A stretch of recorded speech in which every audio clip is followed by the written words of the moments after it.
Net. It is I, the Malik Aaron, and welcome back to my summer 2021 box office recap. This is part two. Part one, I talked about all the streaming theatrical hybrid movies. So if you want to know my thoughts on those, you can watch part one. But for those of you who didn't watch that first video, let me explain what's going on here very quickly.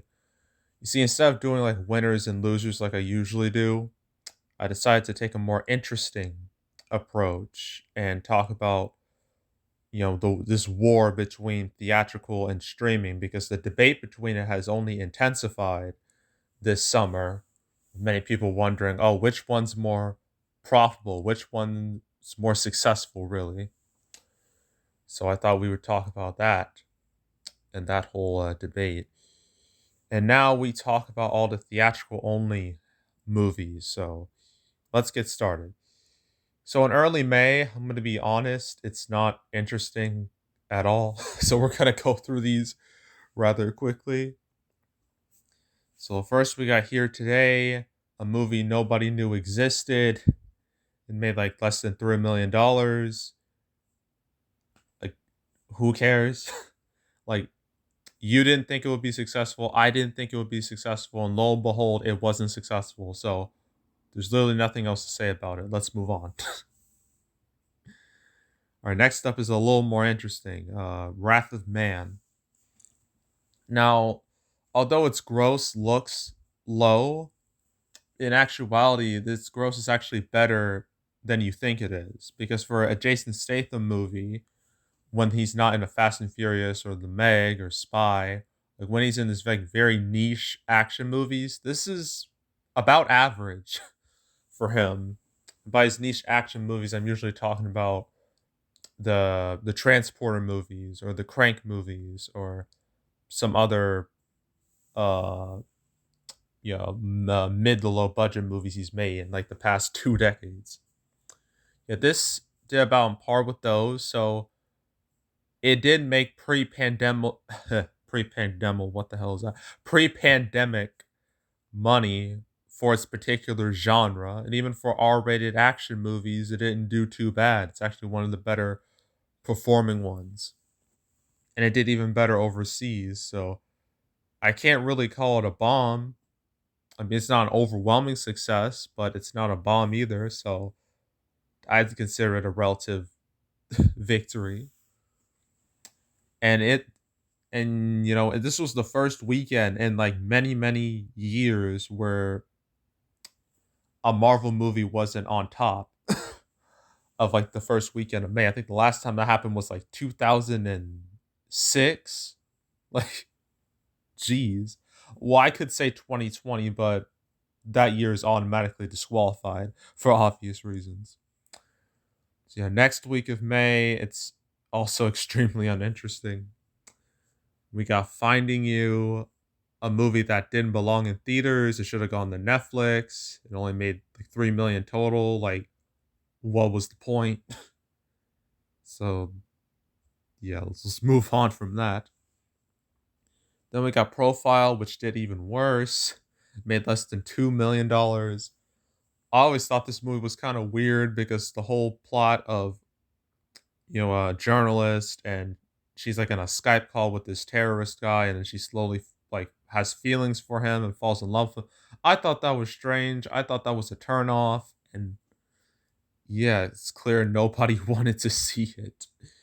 So yeah, again, I'm not surprised with this result. So yeah, let's move on from that. Okay, now for a bigger ish movie in the form of Spiral, the ninth Saw movie. This did the worst out of all of them. It only made like 39 million worldwide, 23 million domestic. And my hopes were a little bit higher for this, just by a bit. I thought it would at least surpass Saw 6 domestically. That was the previous low, but it didn't even manage to do that. And for horror movies, this is obviously on the low end of the totem pole. I mean, it's better than like earlier. It did it did better than like earlier pandemic movies by a long shot, but for movies that came out after this, it did so much worse, but also kind of better in some weird ways. I mean, if we're gonna look at stuff recently, it did better than The Night House. It did better than Malignant. So it has that going for it. But yeah, I can't call it a real victory, although it didn't cost much, so it's not going to be like a huge loss. But yeah, I wouldn't call it it's mixed. It's extremely mixed and leans more towards ever so slightly more towards fail than pass. So yeah. And fun fact, Spiral was the first movie I watched during the pandemic. It was the first movie I watched in like 15 months. The last movie I watched in the theater was Sonic the Hedgehog. That was back in February 2020. Saw this in May of 2020. So that's a 15-month gap. And man, going back to the theater after all that time was strange. It was weird. It felt very foreign. But I was able to quickly get used to it once I saw more movies in the theater. So yeah, just wanted to mention that. Next movie, Dream Horse. Again, why was this theatrical? Made no money, made like $6 million. Hopes were not high at all. And yeah, like what else is there to say about it? So let's move on again. Now, finally, a real movie, a real big movie, an important movie we get to talk about now. And that movie is A Quiet Place Part 2. The first real blockbuster in the market in quite some time. I think the last one we had at that point was Godzilla vs. Kong. Yeah, but this, you know, expectations were high, hopes were high with this because obviously Quiet Place Part 2, sequel to Quiet Place, highly successful movie, made over $300 million, got a lot of love from a lot of people. And the sequel, when it was supposed to come out in 2020, got a lot of hype as well. I was especially hyped. It was one of my most anticipated movies of that year, and I was very excited. Then 1 week before it was supposed to come out, this damn pandemic screwed us all over, and the movie got delayed. It got delayed several times. It got pushed to supposed to come out March 2020. Then it got pushed back to September 2020. Then April 2021. Then September 2021. At that point, I just started losing hope. I was like, this movie's never going to come out. And then, in a shocking turn of events, it moved up by a full 4 months to May of 2021. I was like, oh my God, I might actually see this movie. And I did indeed see the movie. And yeah, not only was it quite good, I don't know if it was as good as the original, but it's definitely up there. Definitely one of the better horror sequels in history. But yeah, the box office, quite good as well. Again, it didn't make as much as the first.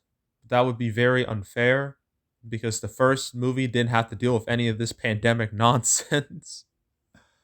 But also for a horror sequel in general, horror sequels can do quite terrible sometimes. Like they can make far less money than their predecessors, and we will get to that because there are several examples of that happening this summer alone. But yeah, Quiet Place 2 made made 160 domestic. The original made like 188. It's made like close to 300 million worldwide. The original made 340. So it retained a large majority of its predecessor's audience, which is like the least you can expect out of a sequel. That's the least you can expect a sequel to do. Like for a sequel, it needs to either retain a majority of that audience, be on par with that first movie, or make more than the first movie. If you can do any of those three things, you're in the safe zone. And this did indeed make a majority of its predecessor's audience, so it is in the safe zone. And it was the first movie to make, again, ignoring Godzilla vs. Kong, to make money, especially since Godzilla vs. Kong was obviously a part of the HBO Max experiment. This was not. This was theatrical only, which was actually more impressive.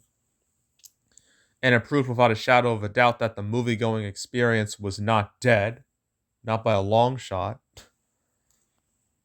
And it only hit Paramount Plus like a good 45 days after it was in theaters. So that didn't hurt it.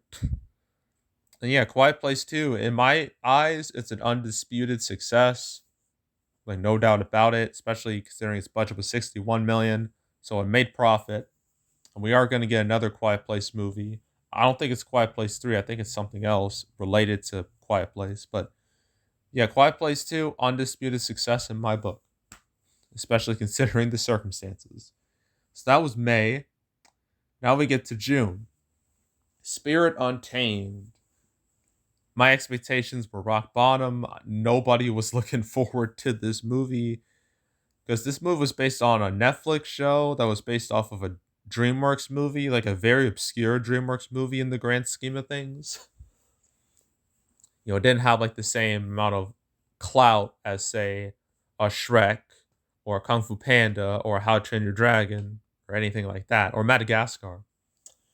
It was very relatively obscure, and they decided to make another one, but like the Netflix show. And yeah, I didn't see it doing well because like the family market just was not there. They were not going out in droves to see these movies. And yeah, it only made 17 million domestic, 42 million worldwide. Budget was 30 million. Not good, obviously. Um, yeah, I didn't expect much out of this movie, and I didn't get much. So yeah, yeah, not surprised by this result at all. So yeah, that was Spirit Untamed. Next up, Peter Rabbit 2. This movie. When I made my prediction video for this movie, in the thumbnail, I typed in my mortal enemy.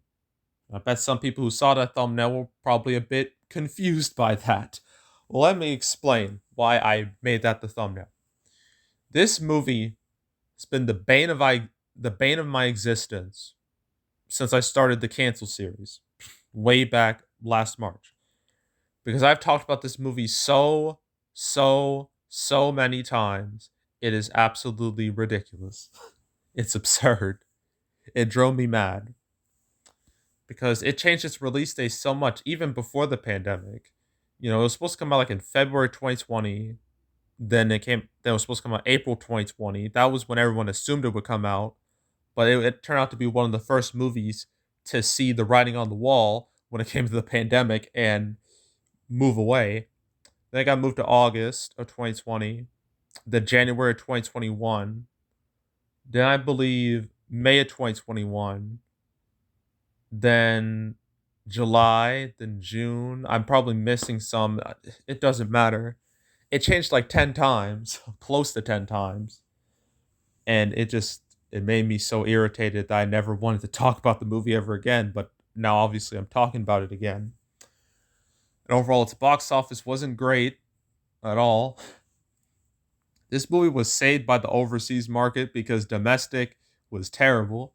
It did far worse than its predecessor. Its predecessor was a surprising hit, made like 115 domestic, I think. This movie only made 40, so that's about a little more than 2/3, which is horrible for a sequel.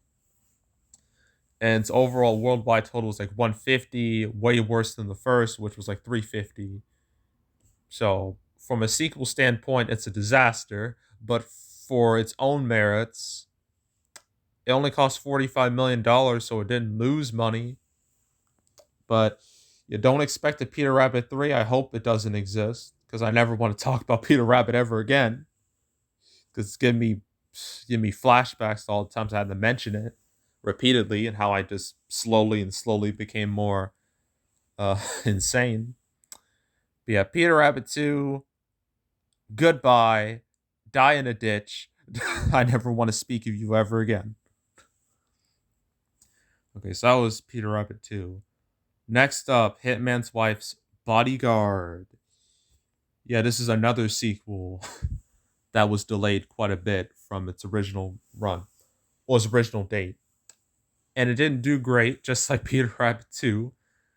It made 38 million domestic. The original made like 75 million, and it overall made like 67 million in comparison to the original was like I think it was close to 170 on a budget of 70 million. Oof, that's terrible. This movie's a dud. It's gonna lose money. But for R-rated hard R-rated action movies, it could have done worse. I think this actually did, to my knowledge, the second best out of all the R-rated action movies we've gotten. I think the only one that's done better is the Suicide Squad. So that should tell you a lot about how the market's doing when it comes to these movies. But it could have been worse, but it's still a bomb in my eyes. So it's still a fail, but it definitely could have been worse. So yeah, but don't feel too bad for Ryan Reynolds though. He would have a big hit later on in the summer, and we will get to that very soon. But yeah, that was Hitman's Wife's Bodyguard. And at this point, people were like, "Oh no, the the box office is not going good. It's going backwards. Is the recovery dead?" Well, the next move we're going to talk about put a stop to that. Put a stop to the whole end of the world, like the sky is falling scenario, because F9 saved the box office for a bit, but it definitely saved the box office. Now, F9 was one of those movies that got delayed several times, and it was one of those movies that was pegged as like the savior of cinema, which is very strange to say because the Fast and Furious movies, the recent ones, are well known for giving a middle finger to gravity, physics, logic. So the fact that a Fast and Furious movie was going to save cinema just sounds really funny to me. But yeah, F9, it made that money. Granted, it didn't make as much as its predecessors, some of its predecessors, but nobody was expecting that. And expecting such a thing would just be ridiculous. But yeah, domestically speaking, it opened like 70 million, made like 172, well, close to 173. So it's not too far off from its predecessors, like Hobbs and Shaw and Fate of the Furious. Worldwide, it's a bit worse, but not so much worse. It made over 700 million worldwide. It's the biggest movie of the year worldwide by a long shot. I think the second best was Godzilla versus Kong, and that only got like to 460. So yeah, it's the undisputed king of the box office from a worldwide perspective. And at this point, the only movies that could theoretically make more than this are No Time to Die, uh, No Time to Die, and Spider-Man No Way Home are my picks. They're like the safest bets. But there could be a surprise hit in there. You never know. It could happen.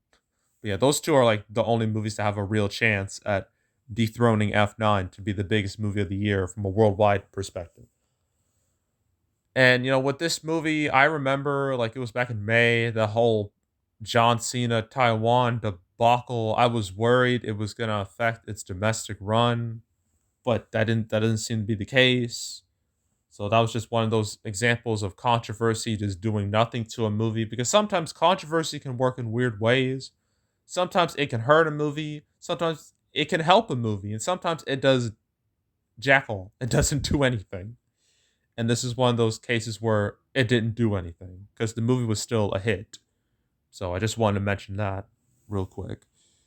But yeah, F9, in my book, success. Even though it did worse than some of its predecessors, it's still a success. It made a profit. And we're going to get Fast 10 in 2 years' time. So I can't, I'm ready for that. Oh, I didn't even mention Luca. This was supposed to come out this month, not this month, in June, but then Disney yeeted it off the Disney Plus. So Luca, if it came out, sure, it wouldn't have done great, but it would have it would have helped out a bit. They probably should have done the Disney Plus Access premiere thing with that instead of just yeeting it off the Disney Plus. But that's just my opinion. Even though I don't think that Disney Plus Premier Access thing is a good idea, it still would have made some cash. It would have helped out movie theaters, but yeah, yeah. But that was June. Oh wait, we still have one more movie technically. Zola from A24. This movie was based off like a Twitter thread that I never heard about. I didn't expect much out of this, and I didn't get much because it only made like 5 million worldwide. Yeah, it had it had some marketing, but nothing substantial. It didn't have like that big studio push. So yeah, I wasn't surprised that it didn't do too great. So yeah, that was Zola. And now we've reached a point where the number of theatrical movies, like solely theatrical movies, just skyrockets from this point forward. And so next up, we got The Forever Purge, which I thought was supposed to be the final Purge movie. That's what they said. But that turns out that was a lie because right after this movie came out, they announced, oh, we're going to make another one. And I'm just like, really? Really? Really? Oh, that annoyed me. But yeah, Forever Purge, which is kind of a stupid name because you think the Forever Purge, that sounds like a finale title, but now that we know it's not, it's pointless. So yeah, domestically it did made 44 million, worldwide 76 million. Now of all the Purge movies, this one did the worst in terms of performance. The other ones did quite a bit better. But granted, I didn't expect this to reach those because this is the fifth movie of the series. By that point, the audience is just declining, it's deteriorating. They're just not going to show up like they used to unless it's like a Marvel movie or something. And The Purge is not that. Uh yeah, but despite being the worst performing movie of the series, it still made a profit. I mean, it only cost 18 million, made 76 million, so that's an easy profit right there, which probably justified them making another one. So, yeah, yeah, I don't know. I guess we can call it a relative success because it made money, but at the same time, it did the worst out of the movies. But granted, not that worse, not by an overwhelming amount, at least from a worldwide perspective. So, I don't know. Yeah, I'm just gonna. It's a mixed bag that leans a bit more towards positive than negative. That's what I'm gonna say. See, that was the Forever Purge, a movie that I didn't even mention this. I watched the Forever Purge and F9 on the same day, which was a great decision. Neither movie was very good. Both had serious logical issues. Neither made much sense.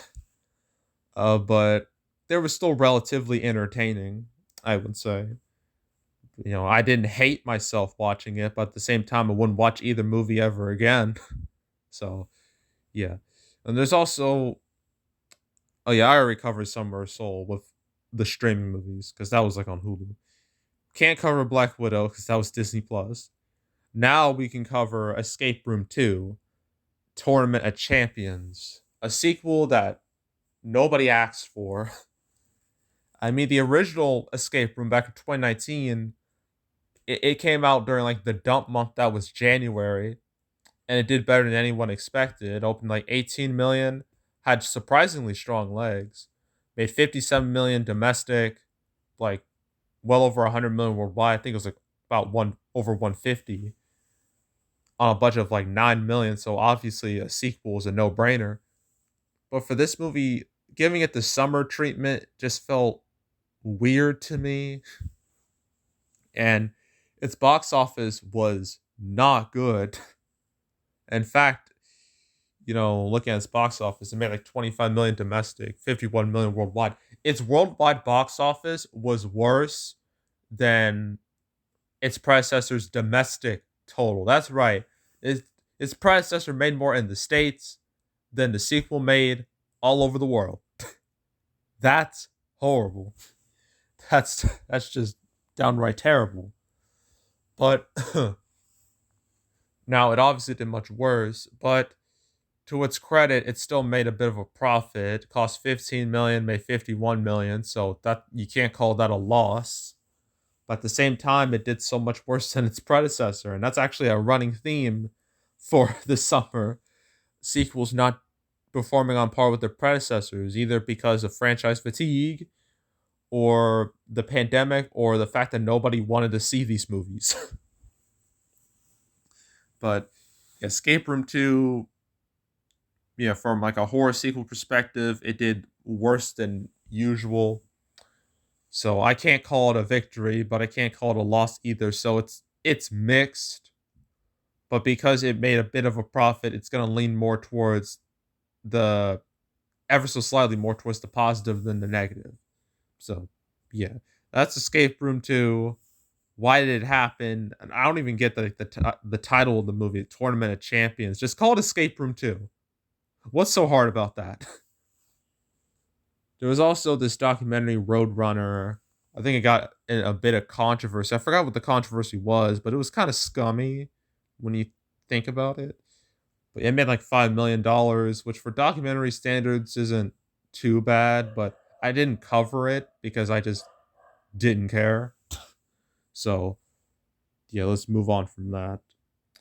Okay, next up, the first weekend in a long time where every single movie listed is theatrical. And of all these three, only one did well. So we're going to start with one of the two that didn't do well. And that movie is Joe Bell. I didn't expect much from this. It had no marketing, no advertising, no publicity, no none of that.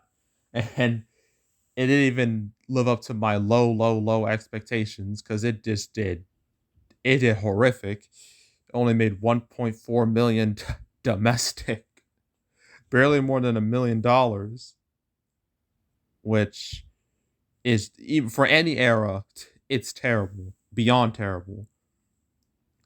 Now, again, I already mentioned the reasons why this didn't do well: lack of publicity, marketing, anything. This movie had nothing going for it, and nobody watched it as a result. So, yeah, let's move on from that.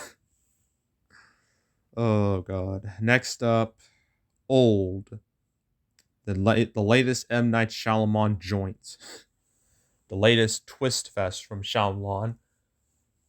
Uh, no, I thought this would do just a tad bit better because the movie looked interesting from like the trailers, but it seemed like nobody wanted to watch it, or they were just like squeamish about going to the theater because of the whole Delta variant situation.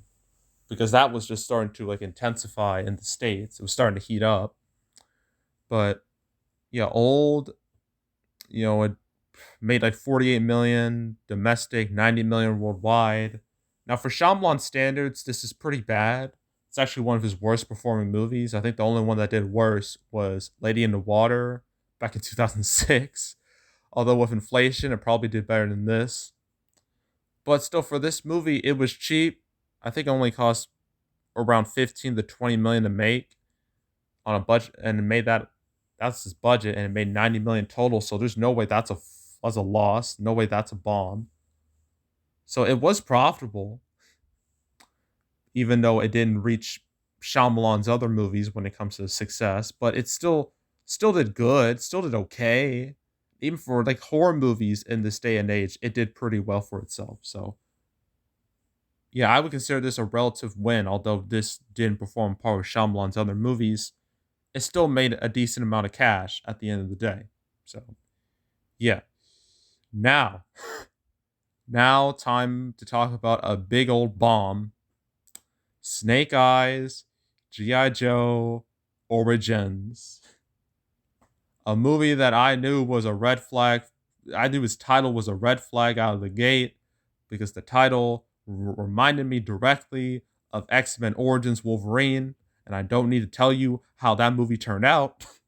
So the fact that this had a similar title was an omen, and lo and behold, I was right because the movie not only was bad, from what I've heard, It also did terrible from a box office perspective. It did just it's gonna lose some real cash, I bet.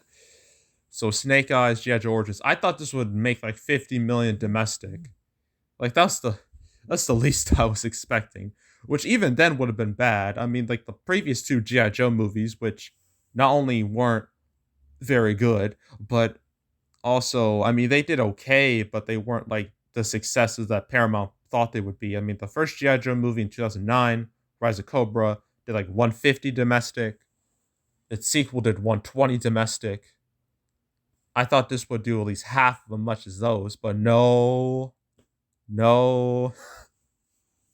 It only made 28 million domestic total, and worldwide's made like 33 million total.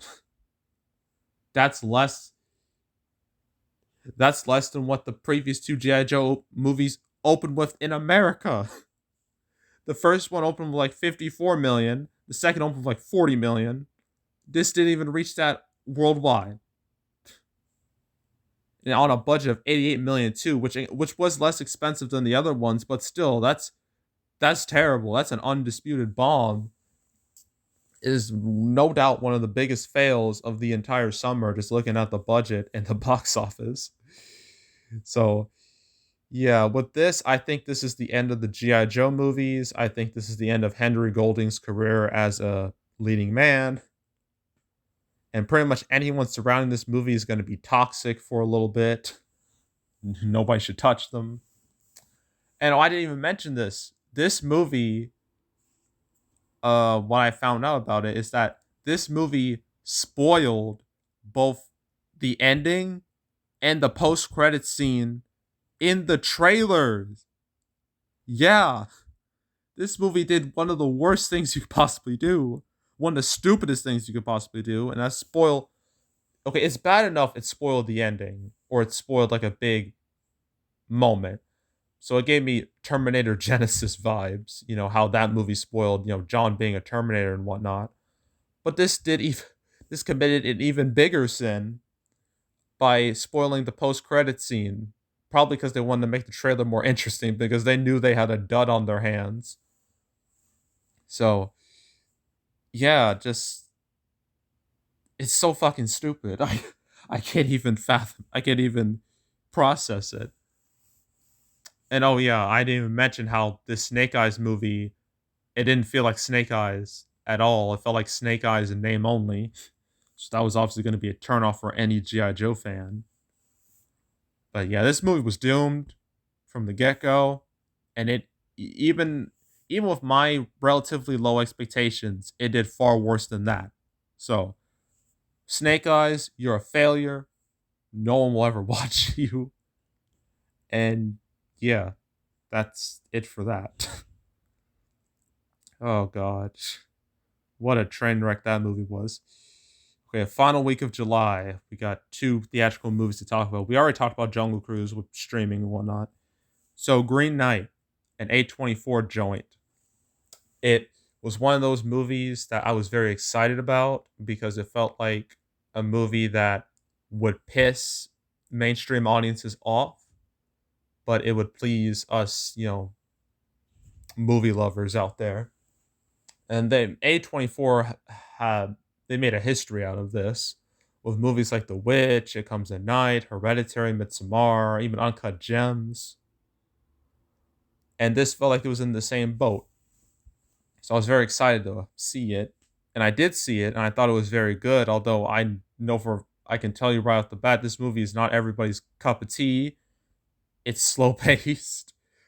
It has weird moments. And the whole movie felt it wasn't it was like an anti-hero's journey. Like, the typical hero's journey plot. This was not that. It was not that at all.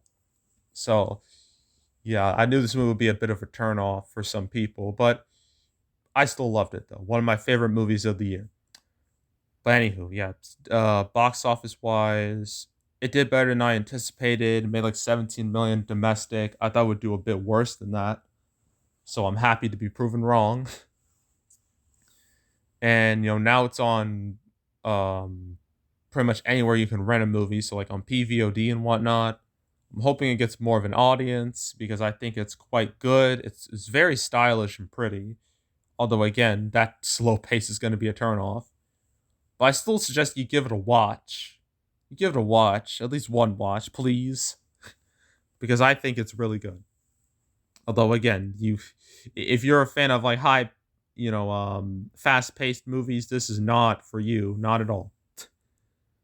So yeah, Green Knight did better than I thought it would do. So I would consider it a relative success, sorta, at least compared to like low expectations. Next up, we got Stillwater with Mint Demon. I didn't expect much out of this. I knew for a fact it was gonna fall through the cracks, and it did just that. It only opened like 5 million, made like 14 million domestic, 17 million worldwide. That's obviously not good. In fact, the most publicity this movie got was due to the attempted cancellation of Matt Damon regarding some language he used in the past. But even then, that did pretty much nothing. It was just like a waste of time. Yeah, the fact that that was the most interesting thing to come out of this whole movie speaks volumes about the movie. And yeah, I'm not surprised by this result. I knew it wasn't going to do great, and it didn't do great. So, what is there more to say? So that was the end of July. Now we move on to August. We're near the home stretch. Already covered Suicide Squad and the tragedy of its performance in the streaming section. Now we got three theatrical movies coming out August 13th. And again, I didn't mention this, but it was around this time, like trying to give you like a let's scroll all the way back here. So around Hitman slash Bodyguard, people were like, "Oh no, movies are going bad," and then F9 comes out, people are like, "Yay, movies are going good," and that optimism continues until Black Widow, when it opened well, and then after that, Black Widow fell off a cliff, and everyone was like, oh no, this is not going good." And then next week, Space Jam 2 fell off a cliff, and then all these movies underperformed to a certain degree, and everyone's like, "Oh God, it's we're this is things. The box office is dead. Movie going is over. Movie going is canceled." And then Jungle Cruise did better than expected, but still it wasn't going great.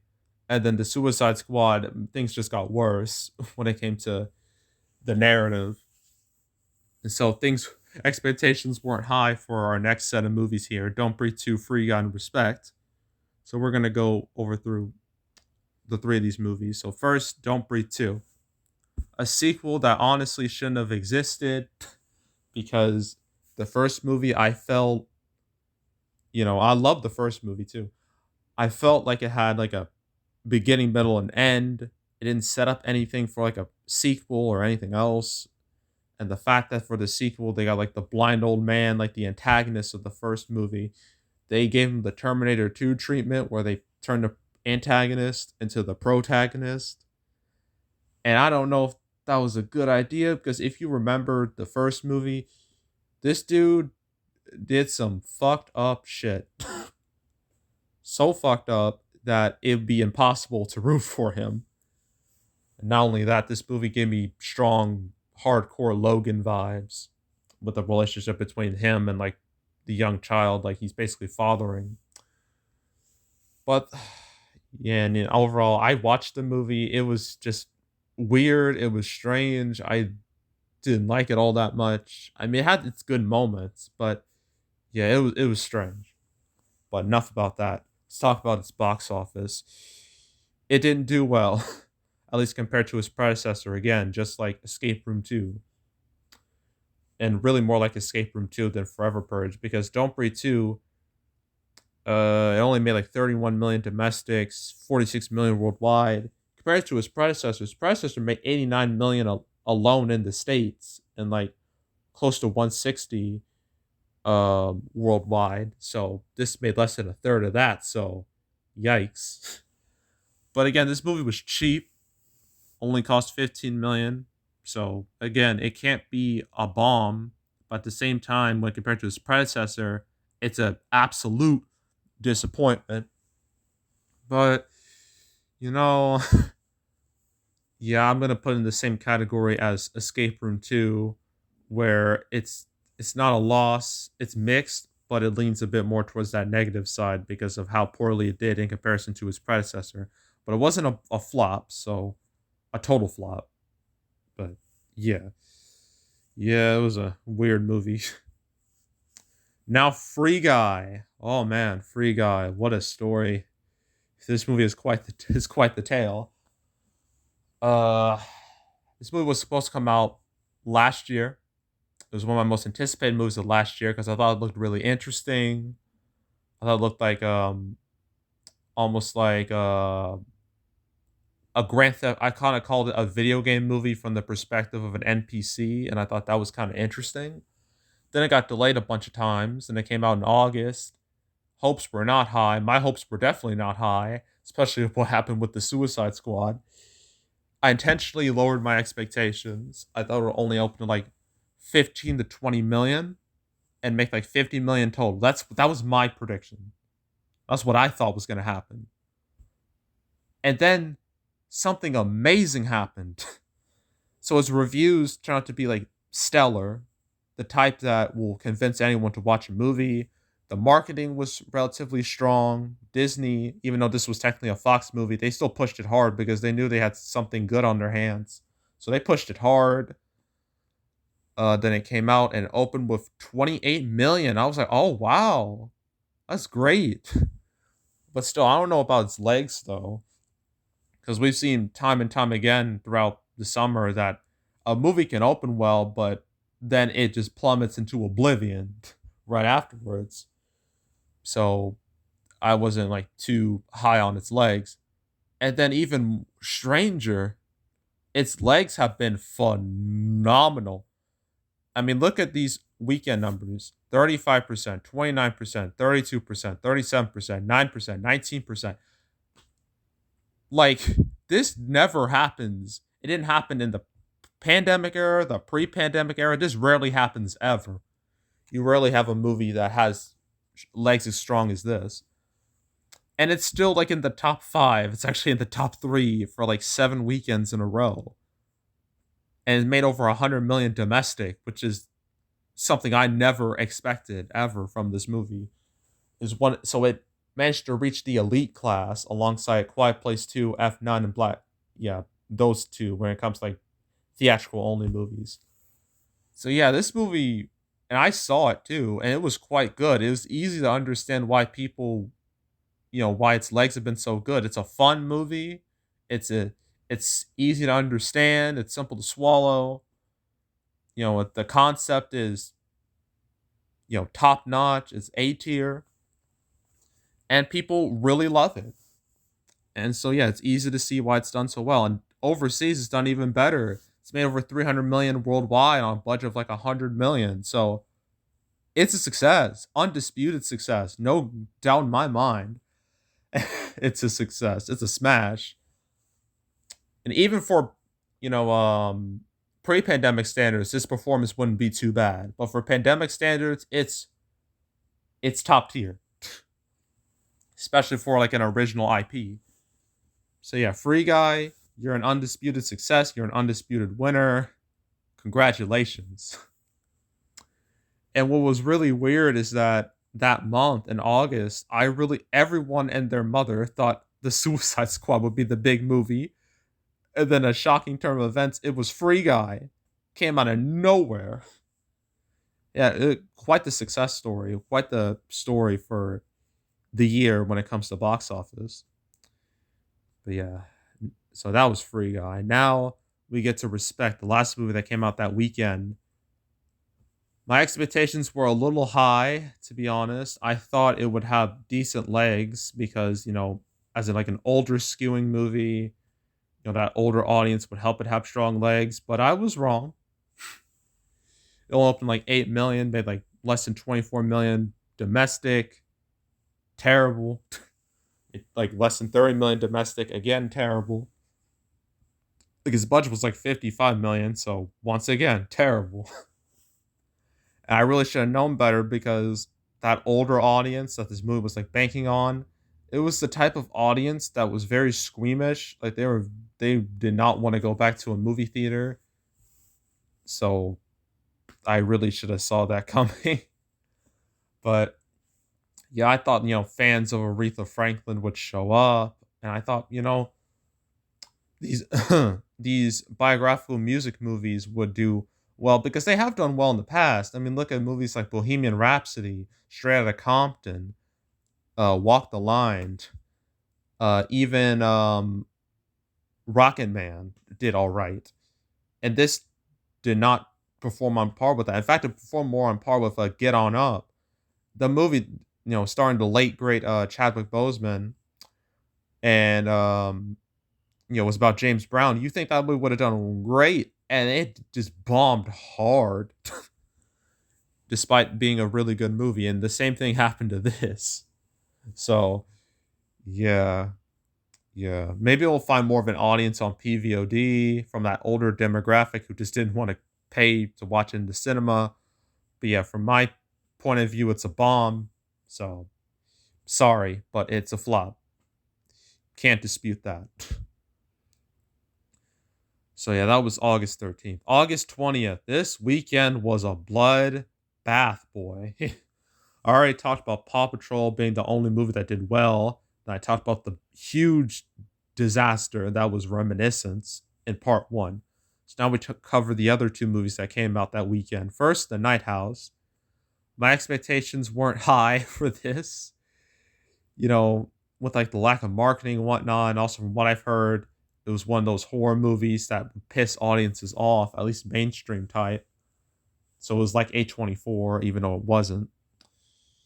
Yeah, good thing I kept my expectations low, and yeah, I was right because it only made like 7 million domestic, which is very bad, for any standards, like especially for horror movies, even for the pandemic, this is extremely low.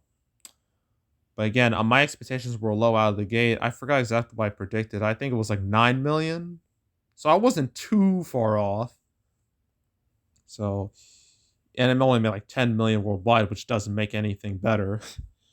So, yeah, not surprised by this result.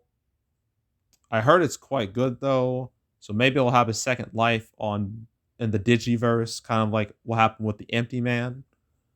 I mean, that's the least you can hope for. So, yeah, that was The Night House. Next up, The Protege. There's nothing positive to say about this movie. I'm sure I heard it wasn't too bad of a movie, but it just bombed. It bombed hard. Only made 7 million total. There's no way you can spin that as a success. I think the main problem with this movie is that this movie just screamed deja vu. It screamed like a movie you've seen 1,000 times over, especially in the past few years. There have been plenty of these femme fatale action movies. From the ones I remember in the last few years, there was like this really obscure one called Ava that I covered 2 years ago from like Luc Besson.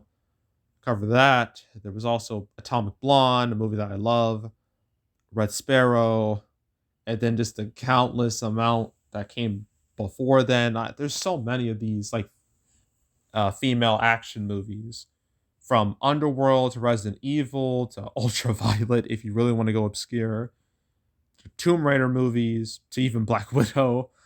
Um, yeah, there's so many, and this movie just did nothing for it to stand out amongst the crowd, and as a result, it did bad. So, yeah, nothing else to say about this. So, well, I already gave my thoughts on it in my August recap, but yeah, nothing else to really say about it here. But at least it wasn't Reminiscence. That's the nicest thing I can say. And I thought it would make like 15 million, but it made less than half of that. So even by my low standards, it's a failure. Okay, last movie of August. Candyman. Candyman. Ha. Again, I'm not going to fall for that trick. So this new version of the character.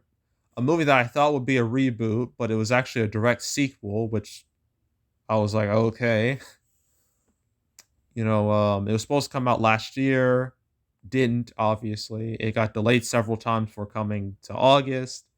My expectations were, well, they were about on par for this movie. I thought it would open between like 15 to 20 million, something like that. And it opened with like 22 million. So I was like, okay, that's good. And its legs have been okay-ish. It's made 56 million domestic, 71 million worldwide. I think that's on a budget of like 25 million. It's not listed here, but it's around 25 million. So it's a relative success. It could have done better though, definitely. In the pre-pandemic era, it would have made a bit more money, I bet. But for horror movies in this day and age, it did better than average. I think the only ones that did better than this are Quiet Place 2 and Conjuring 3, and that's it. Although that could change real soon. I mean, there is Halloween Kills that has a chance of surpassing this. But yeah, I it's not an overwhelming success, but it's a relative success. It didn't embarrass itself. It made enough money to justify its existence. So, yeah, congratulations, the man of candy. You did good. You didn't do great, but you did good.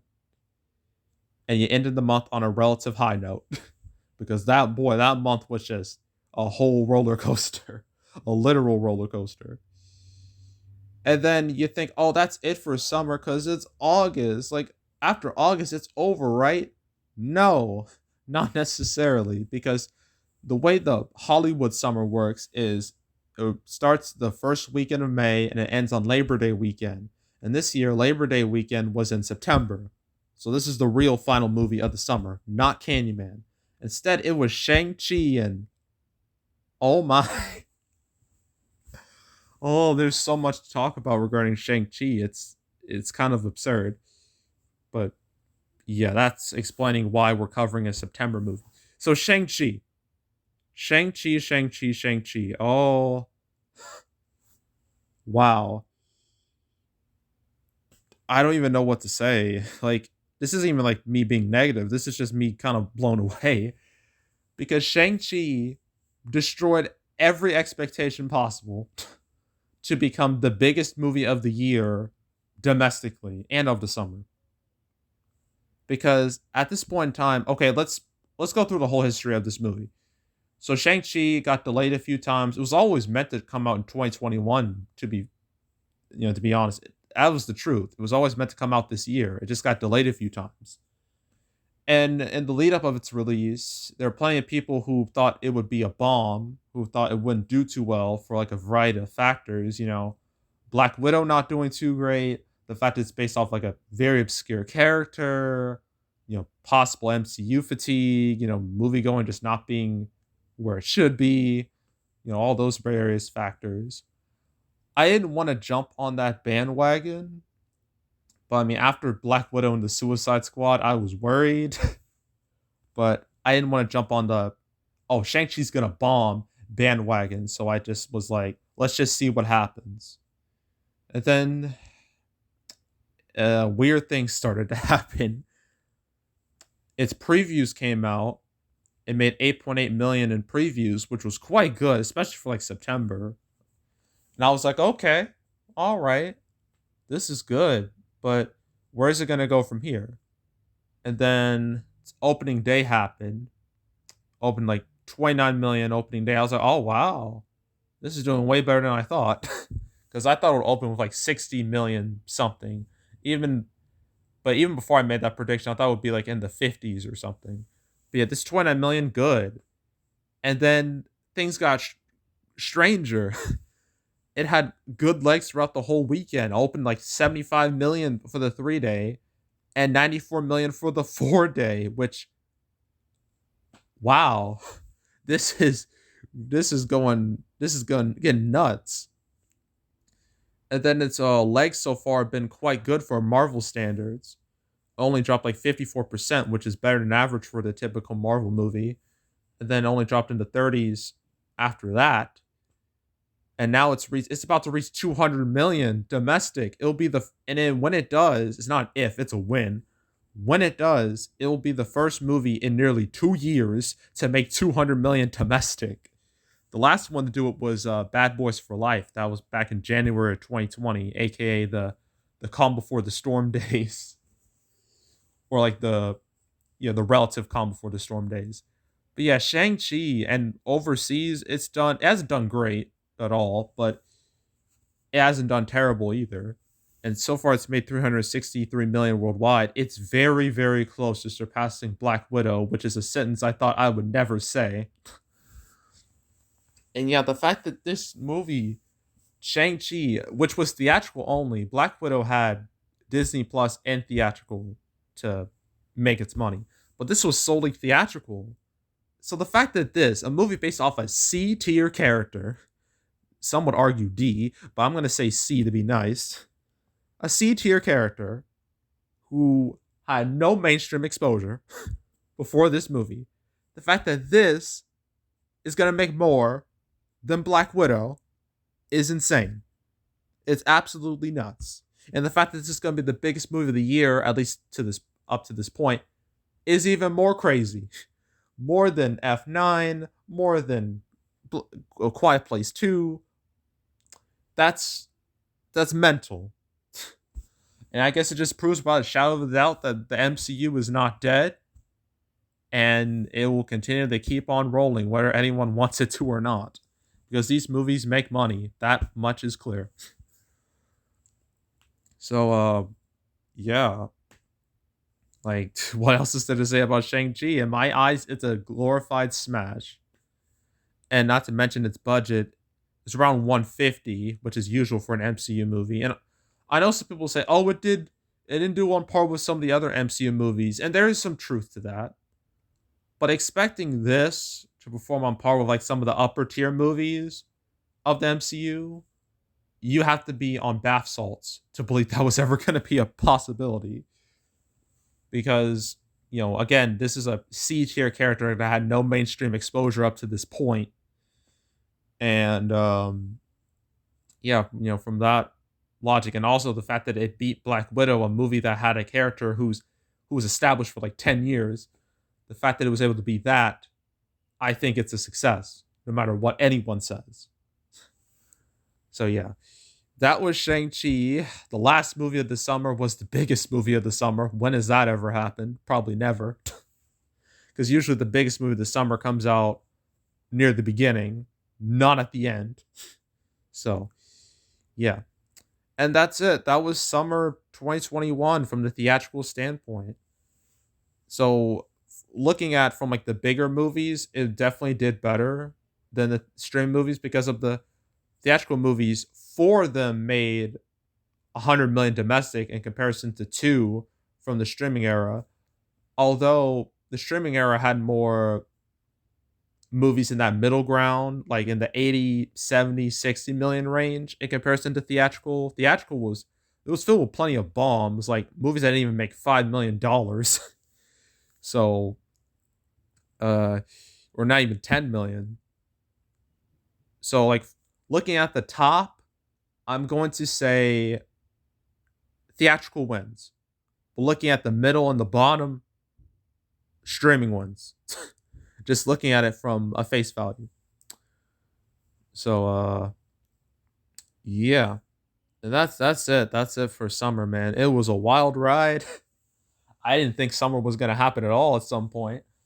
And when I made that summer 2021 video, like all those months ago, where I predicted what would stay, what wouldn't, I was mostly right with the movies that would stay, but for some of the ones that moved away, they really could have benefited from coming out at this time. Like Top Gun Maverick should have stuck with that July release date. I fully believe that it should have stuck with it because in hindsight, it would have made some money, at least in the States.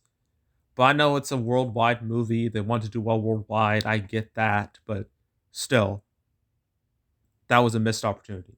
The same goes for Hotel Transylvania 4. Again, missed opportunity. Even though the family movie's not doing great, it still would have made a little bit of cash. instead of going to Amazon. So again, missed opportunity. And I didn't even mention other movies that were supposed to come out, were intended to come out, like the Tomorrow War. That was supposed to be summer, but then it went to Amazon, which it did well on Amazon, to be fair. But yeah, that happened. I'm trying to look for some others that were canceled from their theatrical release. Well, there was that Cinderella movie, but let's not talk about that ever.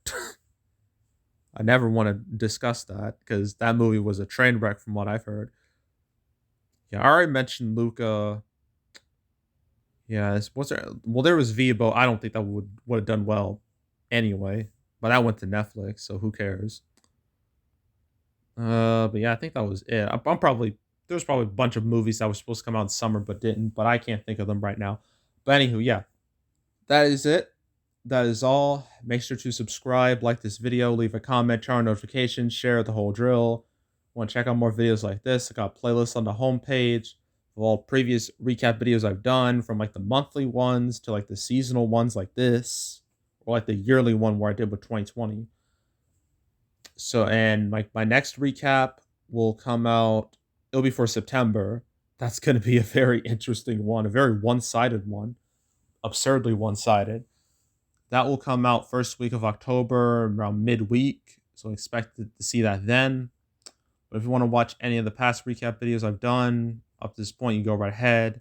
It's also the Cancel series where I went over all the movies that were supposed to come out but didn't. I pretty much covered every movie that I just mentioned in this video, some multiple times. So if you want to know the saga, what happened with all those, you can go right ahead. Oh, there's also the one I did recently with like the Clifford movie and Fantastic Beasts 3. If you want to know what happened to those movies, you can go right ahead. It's also box office predictions where I predict box office results for movies. This past weekend, I did Courageous Legacy, Dear Evan Hansen, and Eyes of Tammy Faye. The next week, I got to scroll all the way down for it. 4 movies: Adam's Family 2, The Jesus Music, Many Saints of Newark, and Venom 2. Yeah, that's going to be a rough week. Rough week for me. But if you want to watch any of the past prediction videos I made this year, you can go right ahead. And yeah, that's it. That's all. I am out. Goodbye.